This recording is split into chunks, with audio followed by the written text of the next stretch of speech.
எதுக்கு சந்தேகம் தாங்கிட முடியாது.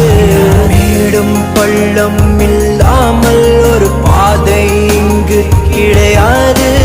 பிரிவும் துயரம் இல்லாமல் ஒரு காதலின் ஆழம் புரியாது. காதல் ஒரு ஆகாயம், அது என்றும் வீழ்வது இல்லையடி.